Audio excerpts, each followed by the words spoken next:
அதிமுக வந்து விலகின முன்னாள் அமைச்சர்கள் எம்எல்ஏக்கள் எல்லாருமே தாவேக்கள் வந்து இணைஞ்சிருந்தாங்க. அதிமுகக்கு இதுக்கப்புறம் ஒரு எதிர்காலம் இருக்கிறதா தெரியல. அதிமுக ஊழல் சக்தின்னு சொல்லிட்டு இப்போ அதிமுக இருக்கக்கூடிய ஊழல்வாதிகளெல்லாம் கட்சியில் நினைச்சுக்கிறான்ற ஒரு குற்றச்சாட்டு வரும்போது வைக்கப்படுது. எப்படி பாக்குறீங்க? அதுதான் சொல்ல வரேன். தாவேக்கா மேல வந்து 35 கோடி ரூபாய் திமுக பேசினாங்கன்னு சொல்லி 3 பேரை கைது பண்ணிருக்கீங்க. அப்போ நீங்க வந்து அதிமுக குதிரை பேர பேசி அவங்க சொல்றாங்க விஜயபாஸ்கர் அவர்கள் ஊழல் பண்ணிருக்காங்க. சொல்ல வரேன். அதுதான் நான் சொல்ல வரேன். அதுதான் கீழ இருக்கக்கூடிய தொண்டை தப்பு பண்ணா பிரச்சனை இல்ல சார். ஒரு முன்னாள் எம்எல்ஏ தப்பு பண்ணாலும் தப்பு தானே. உங்களுக்கு வந்து அடுத்த கேள்வி குட்கா வித்திருந்தா பிரச்சனை கிடையாது. இருங்க சார். சொத்து வந்து அதிகமா சேர்த்தா பிரச்சனை கிடையாது. ஆள் கடத்தின வழக்குல வந்து அவன் மேல கேஸ் இருந்தா பிரச்சனை கிடையாது. உங்களுக்கு தேவை உங்க பதவியை தக்க வச்சுக்கணும். அதுக்காக உங்களுக்கு பெரும்பான்மை தேவை. இல்ல இல்ல அப்படிதான். இல்ல முன்னாள் எம்எல்ஏக்களை நீங்க விலைக்கு வாங்குறீங்க. அரசு அவர்களை உட்கார வச்சிருக்கீங்களா அமைச்சர் பதவியில்? அவர் வந்து இந்த மாதிரி ஸ்டேடியத்துல உட்கார்ந்து போதைப் பொருள் பயன்படுத்தின குற்றச்சாட்டு இருக்கு. அவர் மேல நடவடிக்கை பண்ணுங்க சார்.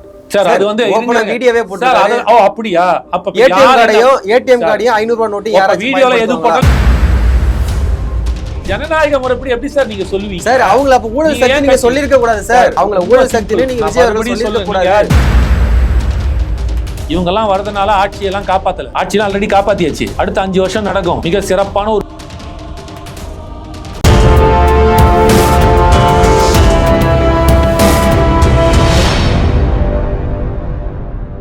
யூத் தமிழர்களுக்கு அன்பு வணக்கம். இன்றைய சிறப்பு நேர்கள் நம்ம இணைந்திருப்பவர் தாவேக்காவினுடைய ஆதரவாளர் திரு காமேஷ் அவர்கள். வணக்கம் சார். வணக்கம் பிரதர். எப்படி இருக்கீங்க? நல்லா இருக்கும் பிரதர். ஓகே. இப்போ பாத்தீங்கன்னா அதிமுக வந்து விலகின முன்னாள் அமைச்சர்கள் எம்எல்ஏக்கள் எல்லாருமே தாவேக்கள் வந்து இணைஞ்சிருந்தாங்க. விஜயபாஸ்கர், எம்ஆர் விஜயபாஸ்கர் நிறைய பேர் வந்து இணைஞ்சிருக்காங்க. எப்படி பாக்குறீங்க இந்த இணைப்பு விழாவை? காலத்தின் கட்டாயமாக பார்க்குறேன். ஏன் இது காலத்தின் கட்டாயம் சொல்றோம் அப்படின்னா, அதிமுகக்கு இதுக்கப்புறம் ஒரு எதிர்காலம் இருக்கிறதா தெரியல. நம்ம அதை முடிவு பண்ண முடியாது. அதுக்கு என்ன ரீசன்றது சேர்த்து சொல்லிடுறேன். நம்ம முடிவு பண்ண முடியாது. தெரியலன்னு தான் சொன்னேன், இல்லைன்னு சொல்லலை. ரெண்டுத்துக்கு வித்தியாசம் இருக்கு. நான் வைக்கிறது வந்து ஒரு கேள்விக்குறியா தான் நானும் வைக்கிறேன். ஏன்னா கடந்த காலத்துல 91 பாத்தீங்கன்னா திமுக 2 சீட்டு ஜெயிச்சாங்க. அதுதான் பிரதர். 96 அதிமுக 4 சீட்டு தான் ஜெயிச்சாங்க. அது மாதிரி சொல்ல வரேன். நான் ஒரு கேள்விக்குறியா தான் வைக்கிறேன். முடிஞ்சிச்சு அவ்வளவுதான் அப்படின்னு நான் சொல்லலை. கேள்விக்குறி அவர்களுக்கு. காரணம், India is the youngest country. இப்போ இதுக்கு முன்னாடி சைனா இருந்துச்சு சில வருடங்கள். இப்போ இந்தியா கடந்த 3-4 வருடம் பாப்புலேஷன்ஸ்ல அதிகம், இளைஞர்கள் அதிகமாக நாடு இந்தியா. ஆமாம், பாப்புலேஷன் அதிகம், அதில் இளைஞர்கள் அதிகம். 65% இளைஞர்களை கொண்ட நாடு India. The youngest country in the world. இது ஒன்றும் 15 வருஷத்துலேருந்து 20 வருஷம் வரைக்கும் இருக்குன்றான். குறைஞ்சபட்சம் 15 வருஷமாவது இது இருக்குன்றான். அப்போது அந்த யங்ஸ்டர் யாரை நோக்கி பயணிக்கிறான்? விஜயனா நோக்கி பயணிச்சிட்டான். இப்போது புரியுதா? ஓகே, உதயநிதி, உதய் ப்ரோ, அவரும் ஒரு காரணம். அவர் ஒரு யங்ஸ்டர். அவருக்கான அந்த ஒரு இது இருக்குது. அண்ணாமலை இப்போ வரார். சரியா? அண்ணாமலை இப்போ வரார். அவர் ஒரு யங்ஸ்டர். அவர் ஆல்ரெடி கொஞ்சம் ப்ரூவ் பண்ணியிருக்கார். நான் இல்லைன்னு சொல்ல மாட்டேன். ஸோ அப்போது இந்த யங்ஸ்டர்ஸு வேறு ஒரு பரிணாமத்துக்குள்ளே இருக்கான். அந்த பரிணாமத்துக்கு அடாப்ட் ஆகணும். அந்த அடாப்டபிலிட்டி வந்து அதிமுக கிட்ட ஃபஸ்ட் இல்லை. அது இருக்கணும் அப்படின்னா அந்த ஜெல்லிங் வேணும். புரியுதுங்களா? இப்போ நம்ம 2 பேர் கிட்டத்தட்ட ஒரே ஏஜ். உங்களோட ஒரு 5-6 வயசு பெரியவனாக இருக்கலாம் மேக்ஸிமம். அந்த டிஃப்ரென்ஸ்குள்ளே தான் இருக்கணும். அப்போது அந்த ஒரு ஜென்ரேஷனில் ஒரு ஜெல்லிங் இருக்கும். ஓரளவுக்கு பார்ப்பாங்க, போவாங்க.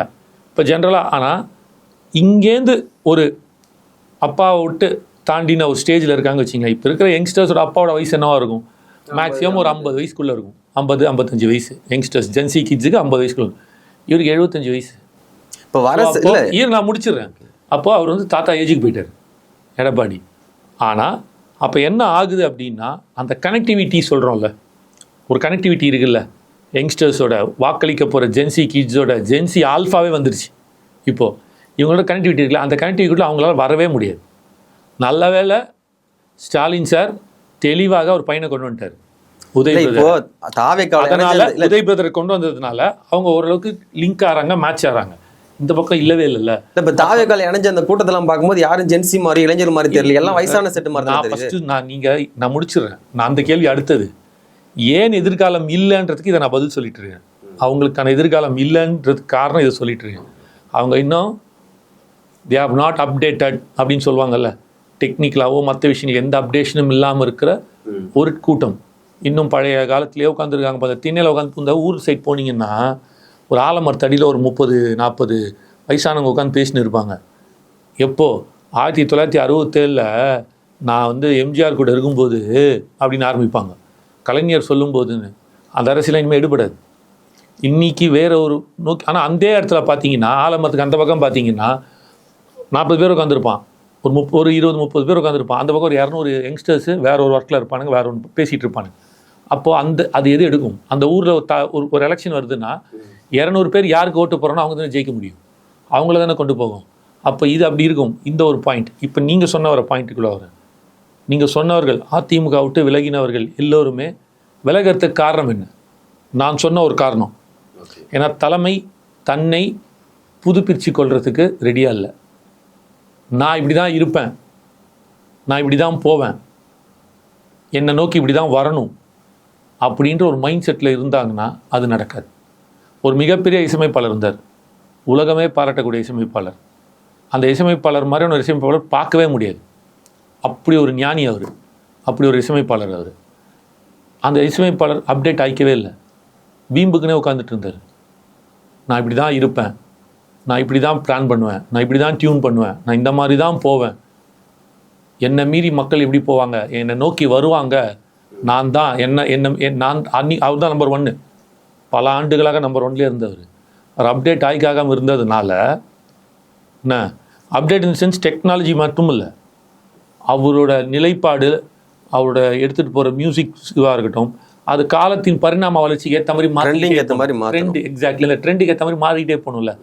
அதை செய்யாததனால் அவர் அவ்வளோ பெரிய இசையமைப்பாளரும் still is the biggest and the greatest music director, no doubt. ஆனால் இன்றைக்கி அவரால் அந்த காம்படிஷனுக்குள்ளே இழுக்க முடியலன்னு ஒன்று இருக்குல்ல. அது காரணம் என்ன அப்படின்னா, அதுக்கப்புறம் ஒரு இசையமைப்பாளர், அந்த இசையமைப்பாளரே தூக்கி சாப்பிட்ற ஒரு இசையமைப்பாளர், இப்போ இந்த இசையமைப்பாளர் தூக்கி சாப்பிட்றதுக்கு இன்னொரு இசையமைப்பாளர். ஸோ காலத்தோட இது மாற்றம் ஒன்றே மாறாததுன்னு சொல்கிற மாதிரி மாறிக்கிட்டே இருக்கும். நீங்க சொன்ன மாதிரி நீங்க அதை மாத்திக்கல அப்படின்னா நிச்சயமாக நீங்க தான் பின்தங்கி போவீங்க. இல்ல இப்ப காலத்தையோ மக்களையோ குறை சொல்ல முடியாது. இப்போ அந்த பாயிண்ட்ல எடுக்கும்போது அந்த தலைமை தன்னை மாற்றிக்கொள்ள விரும்பவில்லை. தவறான சில முடிவுகள், முக்கியமாக உதாரணத்துக்கு திமுகவும் அதிமுகவும் சேருன்ற போது அவன் எப்படிங்க இருப்பான்? நீங்க ஒரு பாயிண்ட் சொன்னீங்களே, அடுத்தடுத்து மாறிட்டே இருக்கும், ஒருத்தனை தூக்கி சாப்பிட்டு ஒருத்தன் வந்துட்டு இருப்பானு. இப்போ நாளைக்கு விஜய் தூக்கி சாப்பிட்டு ஒருத்தர் வருவானா? தெரியல, எத்தனை வருஷம் கழிச்சுன்னு இருக்கும். அடுத்த எலெக்ஷன்ல கூட வரலாம்ல, வாய்ப்பு இருக்கு. அடுத்த எலெக்ஷன்ல வர வாய்ப்பு கிடையாது. இல்ல தாவேகா தலை விஜய் அவர்கள் தனித்து நின்று 108 சீட் வென்று சொல்ல வரேன். அடுத்த எலெக்ஷன்ல கேட்டேன். தாவேகா தலை விஜய் அவர்கள் 108 சீட் வென்று காட்டினாங்க, ஒரு சீட் ராஜினாமாவும் பண்ணியிருந்தாங்க. அதிமுக ஊழல் சக்தின்னு சொல்லிட்டு இப்போ அதிமுக இருக்கக்கூடிய ஊழல்வாதிகள் எல்லாம் கட்சியில் நினைச்சுக்கிறான்ற ஒரு குற்றச்சாட்டு வரமல் வைக்கப்படுது. எப்படி பாக்குறீங்க? அதுதான் சொல்ல வரேன். இப்போ அந்த முதல் கேள்வி நான் முடிச்சுட்டேன்னா அப்புறம் இதுக்கு வரட்டுமா இல்லாத போதுமா? அந்த கேள்வி உங்களுக்கு தெளிவாயிடுச்சு? பதில் தெளிவாயிடுச்சு. மக்கள் புரிஞ்சாலும் எனக்கு தெரியல, பட் ஸ்டில் நீங்க சொல்றதுனால நான் இது போறேன். அந்த இடத்துல நீங்க சொன்னீங்க, இப்போ நீங்க கேட்டீங்க தெரியுமா, இப்போ அந்த கேள்வி இந்த கேள்வி லிங்க் பண்ணி நான் சொல்றேன். முதல் கேள்வியோட சேர்த்து ஏன் எல்லாரும் இங்கே வராங்க, ஃபர்ஸ்ட் பாயிண்ட்டு. 2வது பாயிண்ட்டு ஊழல் சக்தியான்னு கேட்டிங்க. இந்த 2த்துக்கான கேள்வி. அவங்க தன் குடும்பம் அப்பா காலத்துலேருந்து தாத்தா காலத்துலேருந்து திமுகவை தீய சக்தியாக பார்த்தவர்கள். இன்றைக்கி இருக்கிற அதிமுகவில், அதாவது இன்றைக்கி அவர்களுக்கே கிட்டத்தட்ட பார்த்தோன்னா ஒரு 2 எலெக்ஷன் 3 எலெக்ஷன் ஃபேஸ் பண்ணி ஒரு 10-15 வருஷத்துக்கு மேலே அனுபவம் உள்ள, இப்போ விஜயபாஸ்கராக இருக்கட்டும், இல்லை யாராவனாலும் இருக்கட்டுமே, ஒரு உதாரணத்துக்கு சொல்ல வர இருக்கக்கூடிய ஒரு ஆட்கள் தான். அவங்க அவங்களால ஏற்றுக்கவே முடியாது அதை, திமுகவோட என்ன ஆனாலும். நீங்கள் ஜென்ரலாக பார்த்தீங்கன்னா ஊர் சைடில் நீங்கள் பார்த்தீங்க அப்படின்னா எப்படி தெரியுமா பிரித்து பேசுவாங்க? அவங்கெல்லாம் அம்மா கோஷ்டிங்கடா, இவங்கெல்லாம் கலைஞர் கோஷ்டிங்கடா. இப்படி பிரிக்கப்பட்டு பார்க்கப்பட்டு பேசக்கூடிய கிராமங்களில் இன்று இவங்க 2 பேரும் ஒன்று சேர்ந்துட்டாங்கன்னா எந்த முகத்தை வச்சுட்டு அவங்க போயிட்டு ஓட்டு கேட்பாங்க? 31 இவங்க 2 பேரும் சேர போகிறாங்க பிரதர். அதுக்கு நம்ம அதை உறுதிப்படுத்த முடியாது. நான் சொல்கிறேன், திமுக அதிமுக 31ல் ஒன்று சேர்றதுக்கான சாத்தியக்கூறுகள் அவங்களே காமிச்சிட்டாங்க. இல்லை சார், நான் ஒன்று சேருவாங்க நான் என்ன கேட்குறேன்னா இருங்க. அப்போ அந்த 5 வருஷம் கழிச்சு வைகோ சொன்னார் தெரியுமா, நான் ஒரு கூட்டணி கட்சி தர்மத்துக்காக 5 வருடம் பல்லை கடுத்தி கொண்டு எங்களுக்கு நடந்த அவமானங்களையும் அசிங்கங்களையும் தாங்கி கொண்டு இருந்தேன் அப்படின்னு சொன்னார்ல. அது நடக்காமல் இருக்கிறதுக்காக தான் இங்கே வெளியில் வராங்க. 2031ல் திமுகவும் அதிமுகவும் ஒரு கூட்டணி போடும்போது இப்போ வெளியில் வந்த அமைச்சர்களோட நிலைமை என்ன இருக்கும்? இல்ல விஜய் அவர்கள் அவங்களெல்லாம் ஊழல் சக்தின்னு சொல்லியிருந்தாங்க. வரேன் பிரதர், நான் வரேன், ஒன்னொன்னா வரேன். உங்களுக்கு எல்லா கேள்வியும் நான் பதில் சொல்றேன். அப்போ அவங்களோட அரசியல் வாழ்க்கை என்னவா ஒரு மிகப்பெரிய கேள்விக்குறி ஆயிடும், இங்கேயும் வர முடியாம அங்கேயும் இல்லாம. அப்போ என் பதவியே போனாலும் பரவாயில்ல, எம்எல்ஏவே ராஜினாமா பண்றான் ஒருத்தன் அப்படின்னா அதுதான் குதிரை பேரம் பேசுறீங்க. அதுதான் சொல்ல வரேன்.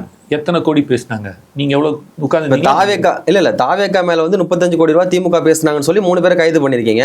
அப்ப நீங்க வந்து அதிமுக குதிரை பேரம் பேசி அவங்க சொல்றாங்க, கண்டுபிடிங்க, ஆளுங்கட்சியா இருக்கீங்க, எப்படி அதிகாரிகளா நியாயமா பேசுங்க, நீங்க நியாயமா பேசுங்க. அப்ப வந்து ஆளுங்கட்சியில இருக்கிறவங்க மட்டும்தான் காவல்துறை வேலை செய்யுது, வேற யாருக்கும் வேலையே செய்யாது.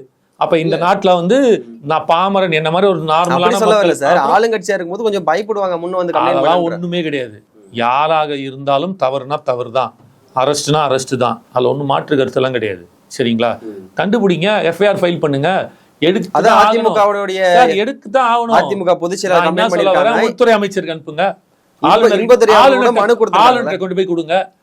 நீங்க என்ன குதிரை பேரம் நடக்கிறதுன்னு கொடுக்குறீங்க, ப்ரூவ் பண்ணுங்க சார். இங்க வந்து திருநாவுக்கரசுன்னு ஒருத்தர் 35 கோடி பேரம் பேசினாருன்னு அதோட கம்ப்ளைண்ட்டு, அவங்க பேசின 4 வாட்ஸ்அப் காலு, அவங்க கொடுத்த மெசேஜஸ், அதுக்கப்புறம் வந்து அவர் பேர் ஸ்ரீனிவாசன், ஒரு பத்திரிகை துறை நடத்துறாரு. இவங்க எல்லாரையும் கரெக்டா ட்ராக் பண்ணி பிடிச்சி எடுத்தாங்களா இல்லையா? தியாகராஜன், நரேஷ் எல்லாமே கைது பண்ணாங்க. ஓகே, இது எல்லாமே ஒரு முகாந்திரம் இருக்குன்னு ஒரு அத்தாட்சி இருக்குல்ல. நீங்க ஒரு எஃப்ஐஆர் போட போறீங்க அப்படின்னா அத்தாட்சி இல்லாம போட முடியாது. உங்களுக்கான முகாந்திரம் தேவை இந்த எஃப்ஐஆர் போடுறதுக்கு. சும்மானாக நீ எஃப்ஐஆர் போட்டுற முடியாது. கரெக்ட் இல்லை? அப்போ அந்த முகாந்திரத்தை இருந்ததனால தானே செஞ்சாங்க. யார் மூலமா நடந்துச்சு? செந்தில் பாலாஜி அவர் தம்பி அசோக் குமார் தான் இது காரணம்ன்ற வரைக்கும் தெளிவுபடுத்தினாங்களா இல்லையா? அந்த எம்எல்ஏ கம்ப்ளைண்ட் கொடுத்தாரா இல்லையா? இளையராஜான்றவர் கொடுத்தாருல, கொடுத்து ப்ரூவ் பண்ணார்ல. அது ஒரு ஆப்ரேஷனாக பார்த்து தெளிவாக எடுக்கப்பட்டுச்சா இல்லையா கமிஷனரால், சென்னை கமிஷனரால்? அப்போ ஆப்வியஸ்லி நான் என்ன சொல்கிறேன், தாவேக்கால குதிரை பேரம் பேசினாங்க, இவ்வளோ அமௌண்ட்டு கொடுத்தாங்க, இப்படியெல்லாம் செஞ்சாங்க அப்படின்னா நீங்க அதை ப்ரூவ் பண்ணுங்க, ஃபைல் பண்ணுங்க. நீங்க சொல்ற மாதிரி மரகதம், சத்யபாமா, இசக்கி சுப்பையா, விஜயபாஸ்கர், எம்ஆர் விஜயபாஸ்கர் எல்லாமே வந்து வைகை செல்வன். இப்ப நீங்க பேச 5 நிமிஷம் முன்னாடி வைகை செல்வன் வெளில வந்துட்டாருங்க. என்னங்க பிரச்சனை? வைகை செல்வன் எம்எல்ஏவா? இல்லையே. நீங்க கட்சி ஆரம்பிச்சு 2 எம்எல்ஏ மட்டும் வெளில வராங்க. கட்சி ஆரம்பிச்சு ஒரே சிம்பிள், எம்எல்ஏ மட்டும் வெளில வராங்களா இல்ல கட்சியில இருக்க நிறைய தொண்டர்களும் வராங்க? மறுக்கல. சரி, நீங்க அப்ப அந்த தொண்டர்களுக்கு குதிரை பேரம் பேசுறாங்க. நான் என்ன சொல்றேன்னா, கட்சி ஆரம்பிச்சு 2.5 வருஷம் நடத்திட்டு இருந்தீங்க, அப்பெல்லாம் யாருமே உங்க கூட கூட்டணி பெருசா வரல, செங்கோட்டையினர் வந்திருந்தாங்க. வெற்றி மட்டும் தான் சார் இங்க முக்கியம். அப்ப வெற்றி பெற்றதுனால உங்க கூட அதுவும் ஒரு காரணம். உங்களுக்கு என்னன்னா, இல்ல சார் நான் கேட்ட கேள்விக்கு நீங்க பதில் சொல்லவே இல்ல சார். இல்ல விஜயபாஸ்கர் அவர்கள் ஊழல் பண்ணிருக்காங்க, அதுதான் சொல்ல வரேன். அதுதான் நான் சொல்ல வரேன். நான் அந்த கேள்விக்கும் சேர்த்து தான் பதில் சொல்ல வரேன். இப்ப ரொம்ப சிம்பிள். நேற்று சிடி தெளிவுபடுத்திட்டாரு. யார் கட்சிக்குள்ள வந்தாலும் எடுத்து சார், நான் ரொம்ப சிம்பிளா இருக்கிறேன். 1.5 கோடி 2 கோடி பேர் சேர்ந்துருக்கிறான் தாவேகால உறுப்பினரா. 2 கோடி பேர் தாவேகால உறுப்பினரா சேர்ந்துருக்கிறான். அதுல எவன் வந்து என்னென்ன கேசஸ்ல கைதியா இருக்கான்னு தெரியாது. அப்பனா குற்றவாளிகளை நினைச்சு வச்சிருப்பீங்க, எங்களுக்கு அதெல்லாம் தெரியாது சார் அப்படின்னு சொல்லுங்க. ஒரு நிமிஷம் இருங்க. ஓகே, இல்ல உங்களுக்கு தேவை ஆட்கள் அதிகமா இருக்கணும். ஜனநாயக முறைப்படி யார் வேணாலும் யார்கிட்ட வேணாலும் போய் சேரலாம். ரொம்ப சிம்பிள். இருங்க வரேன் சார், முடிச்சிடுறேன் சார். சேர்றவனை வச்சுட்டு நீ கணக்கு எடுத்தீங்கன்னா அப்ப எல்லாருமே குற்றவாளிகள் தான். எல்லாரும் நீங்க சொன்ன மாதிரி எம்எல்ஏக்கள் வராங்களா, தொண்டர்கள் வராங்களா கேட்டீங்க. இல்ல வர சார், கீழ இருக்கக்கூடிய தொண்டர் தப்பு பண்ணா பிரச்சனை இல்ல சார். ஒரு முன்னாள் யார் தப்பு பண்ணாலும் தப்பு தானே? தப்பு தான். யார் தப்பு பண்ணாலும் அப்ப வந்து ஒரு தப்பு பண்ணா அதான் சொல்ல வரேன். அததான் நீங்க பதிலே சொல்ல விடாம நீங்க இல்ல சார், நான் கேக்குற கேள்விக்கான பதில் நீங்க சொல்ல. அததான் நான் சொல்ல வரேன். நீங்க எதிர்பார்க்கிற ஒரு பதில் நான் சொல்ல முடியாது. அப்படி சொல்ல வரல. அப்படிதான் நீங்க சொல்றீங்க. நான் கேட்கிற கேள்விக்கான பதில் கிடையாது. நீங்க கேட்கிற கேள்விக்கான பதில் தான் நான் சொல்லிட்டு இருக்கேன். ஆனா இந்த பதில் தான் சொல்லணும். நீங்க எதிர்பார்த்தீங்கன்னா அந்த பதில் என்கிட்ட வரக்கூடாது. இப்படிதான் நீங்க பேசணும். நீங்க பதில் நீங்க எதிர்பார்க்காதீங்க. கேள்வி நீங்க என்ன வேணாலும் கேட்கலாம், உங்களுக்கு உரிமை இருக்கு. என்ன பதில் கொடுக்குமோ அந்த பதில் நான் சரியான பதில் கொடுப்பேன். நான் ஒன்று நீங்க கேட்குற கேள்விக்கு வந்து ரஷ்யா அதிபர் புத்தினும் வந்து ஈரான் அதிபர் இறந்ததை பத்தி நாங்க பேசிட்டு இருக்கல. நானும் விஜயபாஸ்கர் பத்தி, அதிமுக பத்தி, தாவேகா பத்தி தான் இங்க பேசிட்டு இருக்கேன். சம்பந்தமா பேசல. உங்களோட கேள்விக்கான பதில் தான் நான் கொடுக்குறேன். அந்த பதில் எப்படி இருக்குன்றதை மட்டும் கரெக்டா இருக்கான்னு பாருங்க. எதுக்கு சொல்ல வரேன் அப்படின்னா, இந்த இடத்துல யார் வேணாலும் எங்க வேணாலும் சேரலாம். வரவனை செய்ய முடியாது. ஆனால் அதை எந்த அளவுக்கு ஆதரிச்சு எந்த அளவுக்கு கொண்டு போய் இப்போ நீங்க சொன்ன பாயிண்ட் ஒன்று வச்சுக்கீங்களேன், தெளிவுபடுத்திட்டார். யார் மேல கேஸ் இருந்தாலும் அதற்கும் தாவேகாக்கு எந்த சம்மந்தமும் இல்லை. விஜயபாஸ்கர், எம்ஆர் விஜயபாஸ்கர் யாராக இருந்தாலும் அவர்கள் மேல் ஊழல் நடவடிக்கை எடுக்க வேண்டிய இது இருந்துச்சுன்னா, கேஸ் இருந்துச்சு. நீங்க தானே சார் உங்க தலைவர் சட்டமன்றத்துல பேசுறாரு, தொட மாட்டேன், தொட்டவர்களையும் விட மாட்டேன், தொட்டவங்களை கூட கூட்டு வச்சுட்டு என்ன ஐயா இருங்க சார். வழக்கு இருந்துச்சுனால் அது நடக்கும். இதுல மாற்று கருத்து இல்ல. புரிஞ்சுங்க. ஃபர்ஸ்ட், இன்று அவர்கள் ஒரு உறுப்பினர். இப்போ இருங்க சார், நான் சொல்லவே இல்லையே. நான் வெறும் உறுப்பினர் தான் சொல்லியிருக்கேன். அதனால அவங்க ஊழல் குற்றவாளி இல்லைன்னு நான் சொல்லவே இல்லையே. முதல்ல ஒரு விஷயத்தை புரிஞ்சுங்க, தெளிவுபடுத்திங்க. இப்போ நீங்க போன வாட்டி இந்த வாட்டி நீங்க யாருக்கு போட்டீங்க ஓட்டு? தாவேகா. இப்போ நான் என்ன வச்சுப்போமே, இல்லை உங்களை சும்மா ஒரு தான் இந்த வாட்டி நீங்கள் தாவேகா ஓட்டு போட்டீங்கன்னு வச்சுப்போம். போன வாட்டி நீங்கள் தாவேக்காக ஓட்டு போடல, போன வாட்டி திமுக போட்டிருப்பீங்க, அதுக்கு முன்னாடி அதிமுக போட்டிருப்பீங்க. அப்போ தான் ஆட்சி அமைக்க முடியுது. அதனால் இப்போ வந்து போன வாட்டி நீ திமுக ஓட்டு போட்ட, நீ அதிமுக ஓட்டு போட்ட, நீ தாவேக்காக ஓட்டு போடாத அப்படின்னு சொல்ல முடியுமா? முடியாது. ஜனநாயக முறைப்படி அவர்கள் யாருக்கு வேணாலும் எப்போ வேணாலும் மாற்றி வாக்களிக்கலாம்ல. அந்த ஜனநாயகம் தான் இங்கே கடைப்பிடிக்கப்படுது. First point sir, first point நான் முடிச்சிடுறேன். ஒரு தேர்தலில் யார் அடுத்த வாட்டி வந்து தாவேக்காக்கு போடாமல் வேற அண்ணாமலை கூட போடலாம், இல்லை எக்ஸுக்கு போடலாம், ஒய்க்கு போடலாம், யாரோ ஒரு புதுசாக இளைஞர் கட்சி எங்களுக்கு கூட போடலாம். அதுக்காக நீ ஏன் போன வாட்டி தாவேக்காக்கு போட்ட, அதுக்கு முந்தின வாட்டி திமுக போட்ட, எனக்கு இந்த வாட்டி போடாதுன்னு நான் சொல்ல முடியாது. அது ஜனநாயக கடமை. அதுபோல் அவர்கள் கட்சியில் வந்து இணைகிறார்கள், இணைஞ்சுக்காங்க.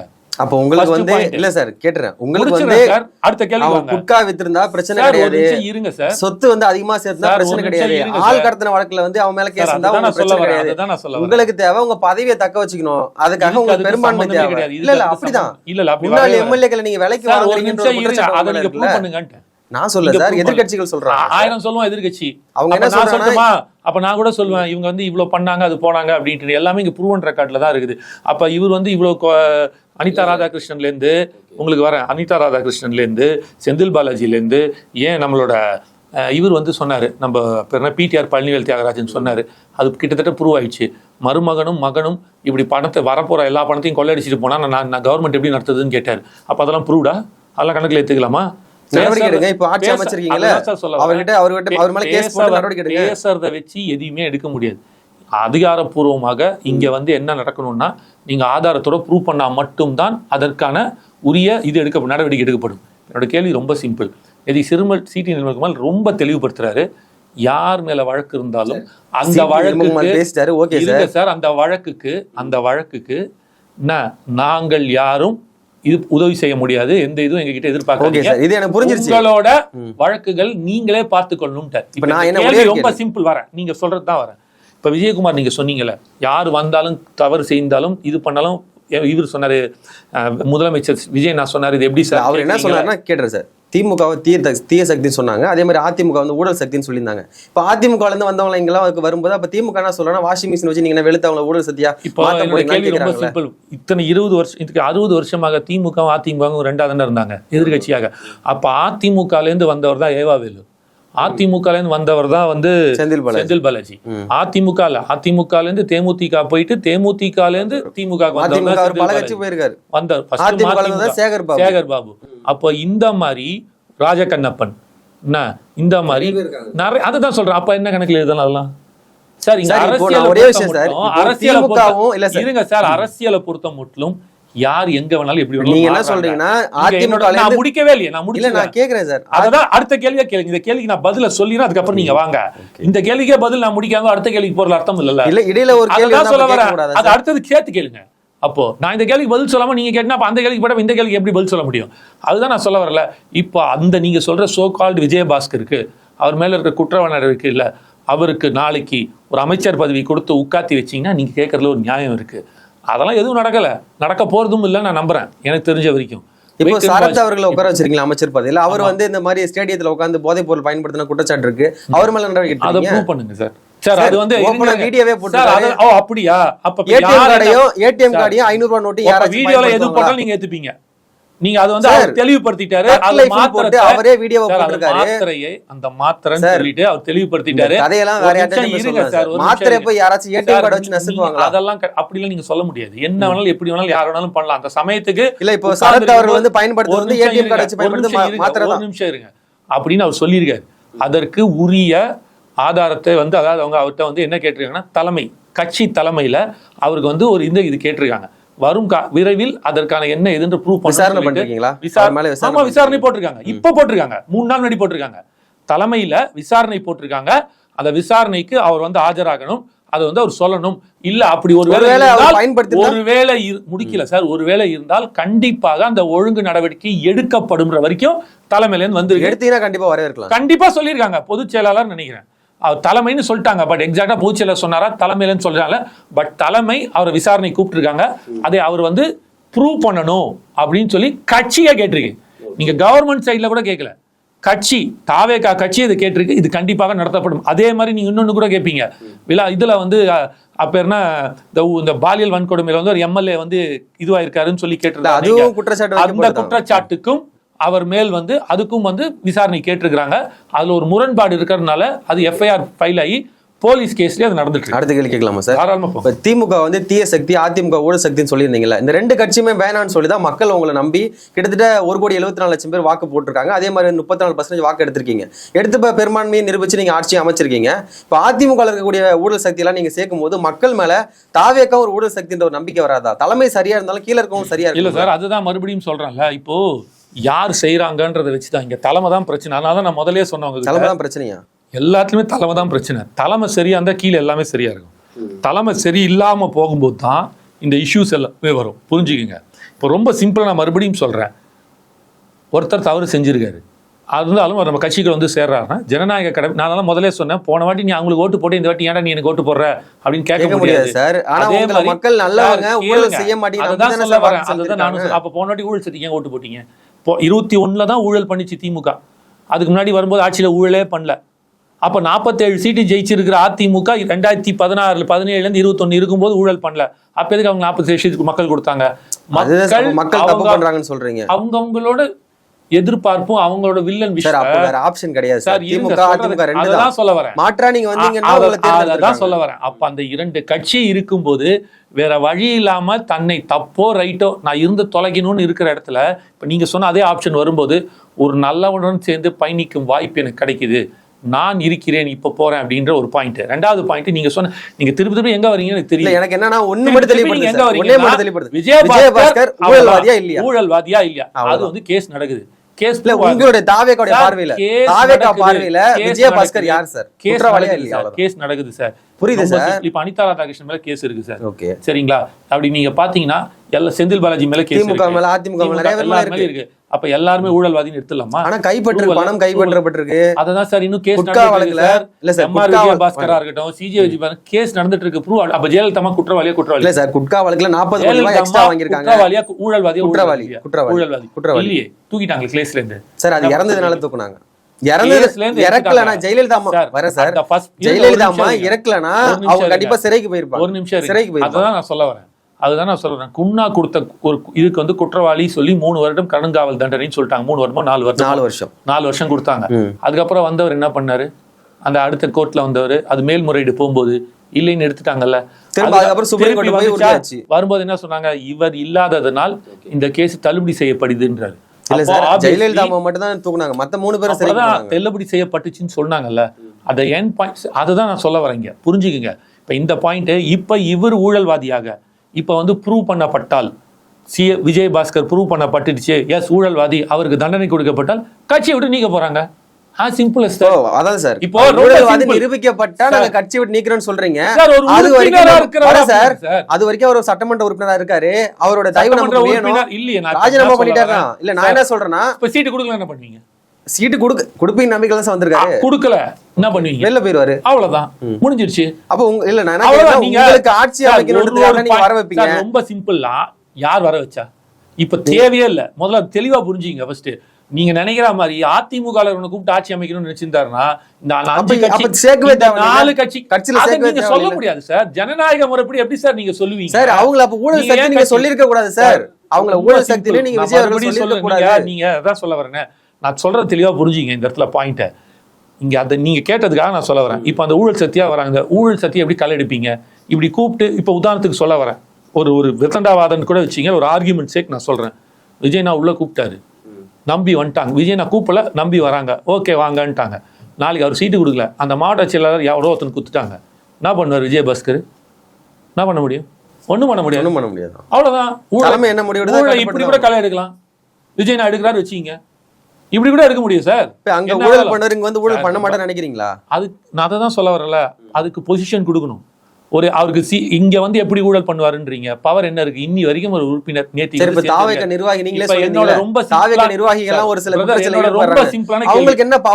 அமைச்சர் பதவி கொடுத்தால் அவரை மீண்டும் அங்க உட்காத்தி வச்சீங்கன்னா நீங்க சொல்லுங்க, அப்போ ஒரு நியாயம் இருக்கு சார். ஒரு ஊழலே செய்ய மாட்டேன்னு சொல்லி 2 பேருக்கு அமைச்சரவை மாற்றம் ஏற்படுத்த போறீங்களா அப்படின்ட்டு 2 அமைச்சரை வந்து மாற்றம் ஏற்படுத்த போறீங்களா? அது யார் கொடுக்க போறீங்க? அது எப்படி சார்? அது அவங்க தான் டிசைட் பண்ணுவாங்க. நீங்க எப்படி? அதுல வந்து விஜயபாஸ்கர் பேர் வராதுன்னு நம்ம எடுத்துக்க எப்படி வரும்? அவர் எம்எல்ஏவே இல்ல, அவர் எப்படி அமைச்சர்? அவர் இடைத்தேர்தல் நின்னு போட்டி ஜெயிக்கட்டும். பார்ப்போம். இன்னும் சார் 1ஆம் கிளாஸே பாஸ் பண்ணல, 10ஆம் கிளாஸ் 12ஆம் கிளாஸ் முடிச்சு நீட் எழுதுன்ற மாதிரி இருக்கு. அவர் எம்எல்ஏக்கு நிற்கணும், மக்கள் வாக்களிக்கணும். நீங்க சொன்ன மாதிரி மக்கள் அதை நம்புறாங்களா நம்பலையா, இல்லை கோவத்தில் வந்து அவர் மேலே வாக்களிக்காம போறாங்களா, நிறைய கேள்வி இருக்கு. அப்புறம் ஜெயிக்கணும். ஜெயிச்சு வந்ததுக்கப்புறம் விஜய் நான் உட்காந்து பேசும்போது இவருக்கு கொடுக்கலாமா வேணாமான்ற போது அந்த கிரைட்டீரியா வரும். இவர் மேலே இதெல்லாம் இருக்கே, அப்போ வெயிட் பண்ண சொல்லுங்க, அதெல்லாம் கிளியர் பண்ணிட்டு வர சொல்லுங்கன்னு சொல்லலாம். இது மாதிரி பல இடத்துல இருக்கு சார். நீங்க எதையுமே இல்லாமல் ஸ்ட்ரெயிட்டாகவே கிளைமேக்ஸுக்கு போறீங்க. படமே இப்போதான் ஸ்டார்ட் ஆயிருது, இப்போதான் டைட்டிலே போட்டிருக்குது. அதுக்குள்ள கிளைமேக்ஸில் போயிட்டு இப்படி தான் நடக்கும்னா இப்படி நடக்கும். கதையை தெரிஞ்சுக்கிட்டு வாங்க. என்ன வேணாலும் இருக்கலாம், எங்க அண்ணன் என்ன வேணாலும் செய்வாரு. ரெண்டாவது நீங்க கேட்டீங்கல்ல, இவங்கெல்லாம் வரதுனால ஆட்சியெல்லாம் காப்பாத்தல. ஆட்சியெல்லாம் ஆல்ரெடி காப்பாத்தியாச்சு. அடுத்த 5 வருஷம் நடக்கும். மிக சிறப்பான ஒரு புதிய ஸ்டாலின் சொல்றாரு. அவர் 1000 சொல்வார். இதே ஸ்டாலின் தான் சொன்னாரு, இதே டிடி தினகரன் தான் சொன்னாங்க. அடுத்த 6 மாதத்தில் ஆட்சி கவிழ போகிறது, நம்ம எலெக்ஷன் வரப்போகுது, நம்ம மீண்டும் வந்து அரியணையில் அமர போறோம்னாரு. எடப்பாடி 4 வருஷம் ஓட்டலையா, நடத்தலையா அரசாங்கத்தை? நடத்தலையா? எல்லா அரசு. இன்னொரு பக்கம் என்ன சொல்றாங்கன்னா, ஒரு தலைவன் அவன் கட்சி தொண்டன் டவுனா இருப்பான் தோத்ததுக்கு, ஐயோ 5 வருஷமே அப்படின்ட்டுன்னு. அவனை ஊக்குவிக்கிறதுக்கு வெயிட் பண்ணுறா தம்பி, இதுவே ஒரு மைனாரிட்டி அரசு, 5 மாதத்தில் நம்ம வரோண்டான்ற போது அவனுக்கு ஒரு உத்வேகத்தை கொடுக்கும். அதுக்காக சொல்கிறது. எடப்பாடி சரி, டிடிவி என்ன சொன்னார், என் ஸ்லீப்பர் செல்ஸ்லாம் உள்ளே ஃபுல்லாக இருக்காங்க, 3 மாதம் தாக்கு பிடிக்க மாட்டார் அப்படின்னாரு. அவர் பின்னாடி தான் போய் நின்றுக்கிறார். இப்போது 3 மாதம் தாக்கு பிடிக்க மாட்டார். 3 மாதம் தாக்கு பிடிக்க 4 வருஷம் ஓடிச்சு எடப்பாடியோட ஆட்சி. அதுக்கப்புறம் ஸ்டாலின் வந்து ஸ்டாலின் ஐயா வந்து அவரோட ஆட்சி ஒரு 5 வருஷம் ஓடிச்சு. இப்போ என்ன சொல்றாங்க நடக்கலையா? இப்போ அதை தான் முடிக்க வரேன். அப்போது இப்போ ஒரு மிகப்பெரிய கூட்டணி உருவாக்கி இருக்காங்க, ஒரு புது கூட்டணி. திமுகவில் இருந்த கிட்டத்தட்ட 90% கூட்டணியில இருந்தவங்க எல்லாம் வெளில வந்துட்டாங்க. இன்னும் 1-2 பேர் தான் இருக்கிறாங்க. அவங்க எல்லாம் திரும்பவும் திமுக கூட்டணி போயிடுவாங்கன்னு சொல்லுங்க. வரல சார், அதை தான் நான் சொல்ல வரல. இப்போ ஏன் சார் வரணும் சார்? ஒண்ணுமே சார், ரொம்ப சிம்பிளா நான் கேட்கிறேன். போன ஆட்சியில ஒண்ணுமே கிடையாது, அவங்க வெறும் எம்எல்ஏ. அப்படி இருந்து 5 வருஷம் அவங்களுக்காக ஆட்சியில் உட்காந்துருந்தாங்களே, கூட்டணியில் இருந்தாங்களே. இப்போ அவங்க அமைச்சர் பதவியில் இருக்காங்க சார். ஆட்சியிலையும் பங்கு, அதிகாரத்திலையும் பங்கு கொடுத்துருக்கீங்க. அவங்கள ஒரு சக ஆட்களாக பார்க்குறாங்க, அமைச்சர்களாக பார்க்குறாங்க. தன்னோட கட்சியில், தன்னோட ஆட்சியில் அவர்களுக்கும் பங்கு கொடுத்து அந்த ஆட்சியில் அவங்களையும் உட்காத்தி வச்சு ஒரு சமத்துவ நிலையை கொடுத்துருக்காங்க. பிறப்புக்கும் எல்லா உயிருக்கும்ன்றது இங்கே ப்ரூவ் பண்ணியிருக்காரு. அம்பேத்கரோட 100 வருஷ கனவு, அந்த கனவை இங்கே ப்ரூவ் பண்ணியிருக்காரு. இதை வந்து என்ன சொன்னார், எங்களால் ஒரு அமைச்சர் பதவி, ஒரு திருமாவளவன் சொன்னது, அண்ணன் திருமாவளவன் சொல்ல, எங்களால் ஒரு அமைச்சர் பதவி கூட இங்கே தமிழ்நாட்டில் வாங்க முடியாது, அவ்வளோ மோசமான ஒரு சூழ்நிலையில் இருக்கும்.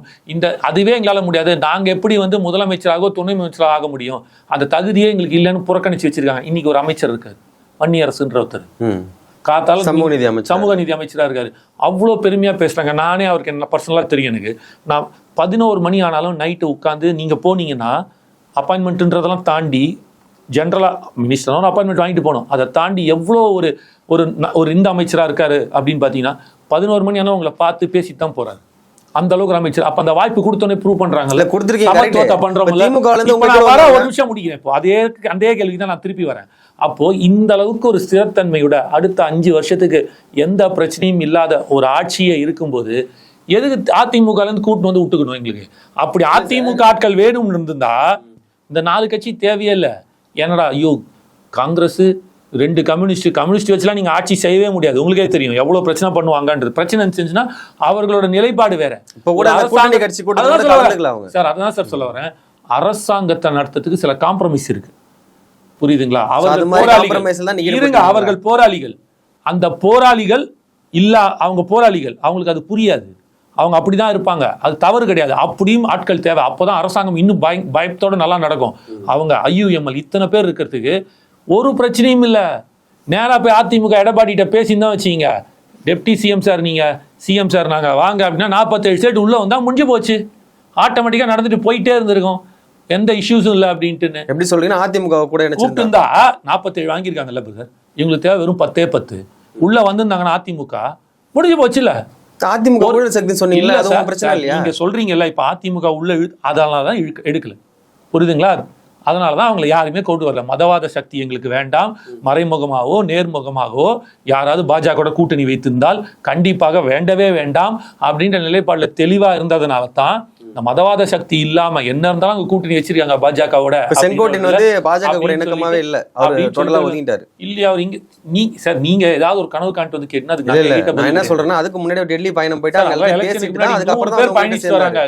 அப்ப நான் ஒண்ணு கேட்கிறேன், இப்ப வந்து பாஜகல இருந்து வந்து இணைஞ்சவங்க நிறைய பேர் இருக்காங்க. இப்ப அரசகுமார்னு ஒருத்தர் இருக்காரு, அவர் பாஜகல இருந்து வந்தா இணைஞ்சாரு. அப்போ என்ன பண்ணலாம்? அப்போ வந்து திமுகவும் பாஜகவும் ரொம்ப ஒரு இதில் இருக்குன்னு சொல்லாமா? ஒரு அமைச்சரை போய் பார்த்துட்டு வரதுனாலே, டெல்லியில் போய் ஒருத்தரை பார்த்துட்டு வரதுனாலே ஒன்று இணக்கமாக இருக்காங்க, அவங்களோட ஸ்லீப்பர் செல்லு, அவங்களோட பி டீம் அப்படின்னு எடுத்துப்பீங்களா நீங்கள்? எனக்கு புரியவே இல்லையே. அப்படி பார்த்தீங்கன்னா நம்ம முதலமைச்சர் கூட திமுக அவ்வளோ எதிர்க்கிற பாஜகவை போயிட்டு 3 மணி நேரம் உட்காந்து பேசிட்டு வந்தார். இவரோட 1 மணி நேரம் பேர் என்ன, நம்ம பிரதமரோட அப்போ எப்படி எடுத்துக்கலாம்? திமுகவும் பாஜகவும் ஒன்றுக்குள்ள ஒன்று அப்படின்னு வச்சுக்கலாமா? சார், இது எல்லாமே ஒன்று புரிஞ்சுக்கிங்க. கொள்கை ரீதியாக, அரசியல் ரீதியாக வேற. ஒரு கவர்மெண்ட் ரன்னிங் அப்படின்னா அதுக்கு வேற. நாளைக்கு தேவைப்பட்டா முதலமைச்சர் போயிட்டு வந்த மாதிரி, நிதி ஆதரவு போய் கலந்துக்கிட்ட மாதிரி துறை அமைச்சர் போயிட்டு டெல்லியில் பார்ப்பாங்க, பேசுவாங்க.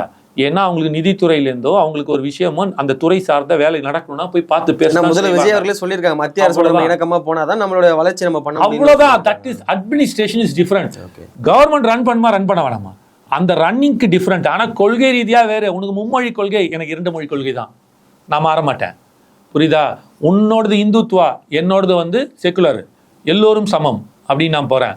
உனக்கு எனக்கும் நிறைய வித்தியாசம் இருக்குது. நீ எடுத்துட்டு வரத நான் எடுத்துட்டு வர மாட்டேன். எங்களை பொறுத்த மட்டும் சமூக நீதி, நாங்கள் எல்லோரும் எல்லாரையும் ஒரே மாதிரி தான் பார்ப்போம். ஆனால் உனக்கு எனக்கு பல கொள்கை டிஃப்ரென்சஸ் இருக்கும். மேகதாதனை கட்டலாமா, நான் கட்டக்கூடாதான்னு சொல்லுவேன். அவன் கட்டிக்கோன்னு அவன் சொல்லுவான். ஏற்றுக்க முடியாது, எங்களால் ஒத்துக்க முடியாது.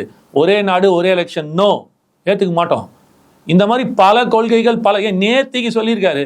100 நாள் வேலை வாய்ப்பு திட்டத்தை 125 நாள் ஆக்கி மகாத்மா காந்தி பேர் எடுத்துட்டு வேற யுவி யுவராஜ் புரஸ்காரா ஏதோ ஒரு பேர் சொல்லியிருக்கேன், மன்னிக்கணும், எனக்கு அந்த பேர் மறந்துட்டேன். கூடவே கூடாது, மகாத்மா காந்தின்ற பேர்ல தான் இதை நடத்தணும் அப்படின்னு சொல்லிட்டோம். அது இல்லாம 90% 10% இருந்ததை 60-40 அப்ப மாத்திருக்காங்க. அதெல்லாம் இருக்கட்டும் சார். அதை எதிர்த்து தானே பேசியிருக்காரு. தாவேகா கொடுத்த வாக்குறுதிகளை எப்ப நிறைவேற்ற போறீங்கன்னு மக்கள் கேட்டு, அதுதான் சொல்ல வரேன். எந்த மக்கள் கேட்டாங்க? பொதுமக்கள் எல்லாருமே கேட்டுட்டு தான். அப்படியா? சமூக வலைதளம் நீங்க இது வரைக்கும் யாரும் அப்படி பேசல. யாருமே அப்ப வந்து வாக்குறுதி கேட்கவே இல்லை. இருங்க, ஒரு நிமிஷம் இருங்க. இது வரைக்கும் யாரும் எடுக்கல. நாங்களும் போய் மக்கள் கிட்ட எல்லாம் கேட்டுட்டு தான் கொடுக்குறாங்க. உங்களுக்கு அவ்வளவுதான் டைம் கொடுக்குறாங்க, வெயிட் பண்ணுங்க. 50 நாள் தான் ஆயிருது. அவர் முதல்ல தெளிவுபடுத்திட்டார், நான் செய்யறேன். அதுல ஒரு வாக்குறுதியா செஞ்சுட்டு தான் வர்றாரு. சிங்கப்பெண் பண்ணி பெண் பாதுகாப்பு சொன்னாரு, அதை கொண்டு வந்துட்டாரு. 200 மின்சாரம் கொண்டு வந்துட்டாரு. முடிஞ்ச வரைக்கும் ஒரு இஷ்யூஸ்ல இருக்கிறத கிளியர் பண்ணிட்டு விவசாய ரத்துப்படன் கடன்களை விவசாயிக போராட்டம் பண்ணிட்டு தான் இருக்காங்க சார். அவங்க எப்பவுமே பண்ணிட்டு தான் சார் இருப்பாங்க, எல்லாருமே பண்ணுவாங்க சார். சார் உங்களால 100% அப்போ நீங்க சொல்றது எப்படி தெரியுமா இருக்கும் சார்? வெறும் 108 வாங்கிட்டு ஆட்சி அமைக்கிறீங்க நீங்க, அதெல்லாம் ஏத்துக்க முடியாது சார். 234 பேர் ஒத்துதான் சார் நீங்க ஆட்சி அமைக்க முடியும். அந்த ஜனநாயகத்தில் பண்ண முடியுமா? அவ்வளவுதான். இப்போ அவங்க கவர்மெண்ட்டுக்குன்னு ஒரு ரூல் இருக்கும், இதுக்குள்ளதான் நீ பண்ணணும், இதுக்குள்ளதான் நீ போகணும்னு. பஸ் ஸ்டாப்ல தான் பஸ் நிற்கும், அங்கதான் வந்து எல்லாரும் ஏறணும். நான் அங்க நிப்பேன், நீ நான் வந்து அங்க ஏத்திக்கணும், ஏத்துப்பான ஒரு வாட்டி பஸ் நின்று பார்க்கறதுலாம் ஏத்திட்டு போக முடியும் பஸ்ல. அப்போ ஒரு ஆர்கனைசிங் செக்டருக்குள்ள கொண்டு வராங்கல்ல, ஒரு சிஸ்டம்குள்ள கொண்டு வராங்களா, அதுக்குள்ள அந்த விவசாயி வந்தானா ஏத்துக்க முடியும். 100% அவர் தெளிவுபடுத்துறால, என்னால பொய் வாக்குறுதி கொடுக்க மாட்டேன், எந்த வாக்குறுதி நிறைவேற்ற முடியுமோ அந்த வாக்குறுதி தான் கொடுப்பேன், அதை நிறைவேற்றுன்னு சொல்றாரு. எல்லாமே பாசிபிள், கொஞ்சம் டைம் கொடுங்கன்னு கேட்டார். நிதிநிலை சரியில்லைங்க, இதை நாங்கள் மாற்றிக்கிட்டே வரோம்னாரு. இப்போ நீங்கள் பார்த்தீங்கன்னா டாஸ்மார்க் பிரச்சனை, அந்த டாஸ்மார்க் பிரச்சனையை மது இல்லாத போதை இல்லாத தமிழகம் சொல்லியிருக்காரு. 717 கடை மூடினார். 717 கடை மூடினா எவ்வளோ லாஸ்ன்றது உங்களுக்கு தெரியும். இருந்தாலும் அது எப்படிடா மேட்ச் பண்ணுறது அப்படின்னு யோசிக்கும் போது, எங்கெங்க செலவு குறைக்கும் போது, அதே டாஸ்மார்க்கில் பழைய பாட்டிலையும் அந்த அட்டை டப்பாவையும் ஒரு கூட்டம் வந்து பார்ட்டி ஃபண்டுன்ற பேரில் கொள்ளடிச்சிட்டு இருந்துச்சு. அதை இப்போ அதை கவர்மெண்ட்டுக்கு மாற்றி விடுறாரு. 1200 கோடி ரூபா ஒரு வருஷத்துக்கு நமக்கு அது மூலமாக ஒரு வருமானம் வரப்போகுது. ஒரு உதாரணத்துக்கு சொல்ல வரேன். இப்போ நீங்கள் இபியில் எடுத்துக்கிட்டீங்க அப்படின்னா short term contract, long term contract ஒன்று இருக்குது. 2.25 லட்சம் கோடி 2.5 லட்சம் கோடி ரூபா நமக்கு கடன் இருந்தாலும் அதுக்கான துரிதமாக சில வேலைகளை சிடி நிர்மல்குமார் எடுத்து பண்ணிட்டு இருக்காரு. அப்போது லாங் டேர்மாக போகும்போது 215 கோடி ரூபா ஒரு மாதத்துக்கு நமக்கு வந்து லாபம் வருது. ஸோ இந்த மாதிரி தான் ஒன்று பண்ணணும். இவ்வளோ நீங்கள் போதையில்லா தமிழகத்துக்கும் நேற்று 2640 பார்கள் மூடப்பட்டிருக்கு. காசு தான் முக்கியம், இதுதான் முக்கியம் அப்படின்னு நினச்சிருந்தாங்கன்னா அப்போ என்ன இருக்கும்? அந்த பார்களை ஓப்பன் பண்ணி விட்டு லைசன்ஸை பண்ணால் கவர்மெண்ட்டுக்கு ஃபண்டு வரப்போகுது. பண்ணுறாங்கல்ல, ஒன்னொன்னையும் பார்த்து செய்கிறாங்கல்ல, அது கொஞ்சம் டைம் எடுக்க தான் செய்யும். அதற்கு நம்ம காத்துட்டு தான் இருக்கோம் சார். ஒட்டு மொத்த நாடே வந்து உங்களுக்கு வந்து கரையம் அரைச்சி கிடக்குது. ஒரே நாள் எல்லாத்தையும் க்ளீன் பண்ண எப்படி க்ளீன் பண்ணுவீங்க? கொஞ்சம் கொஞ்சமாக தான் க்ளீன் பண்ணிட்டே வரணும்.